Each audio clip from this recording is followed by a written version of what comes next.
आदमी सपोज करो कि एक आदमी मिला, बोला यार लकी ये एक MI6 का क्या है, एक एजेंट है। तो मैं बोलूँगा ठीक है एजेंट है। जैसे मुझे वो अगली चीज़ बोलेंगे ना तो मैं ऐसे हो जाऊँगा, तो वो बोलेंगे कि मैं बोलूँगा एजेंट है, ठीक है मैं एजेंट समझ गया। और उन्होंने बोल दिया कि इसका background military background special force का है, मैं ऐसे हो जाऊँगा भाई।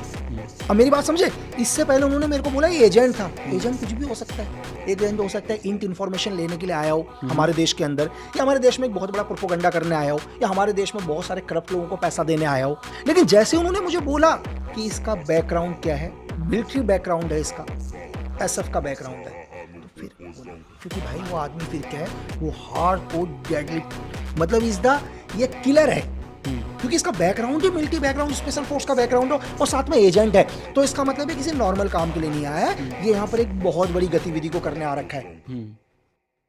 आदमी सपोज करो कि एक आदमी मिला, बोला यार लकी ये एक MI6 का क्या है, एक एजेंट है।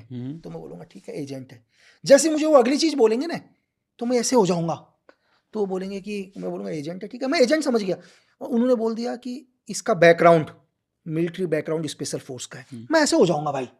अब मेरी बात समझे, इससे पहले उन्होंने मेरे को बोला ये एजेंट था। एजेंट कुछ भी हो सकता है, एक एजेंट हो सकता है इंट इन्फॉर्मेशन लेने के लिए आया हो हमारे देश के अंदर, या हमारे देश में एक बहुत बड़ा प्रोपोगंडा करने आया हो, या हमारे देश में बहुत सारे करप्ट लोगों को पैसा देने आया हो। लेकिन जैसे उन्होंने मुझे बोला कि इसका बैकग्राउंड क्या है, मिलिट्री बैकग्राउंड है, इसका SF का बैकग्राउंड है, तो फिर होना, क्योंकि भाई वो आदमी फिर क्या है, वो हार्ड कोर डेडली मतलब इज द ये किलर है, क्योंकि इसका बैकग्राउंड ही मिलिट्री बैकग्राउंड स्पेशल फोर्स का बैकग्राउंड हो और साथ में एजेंट है।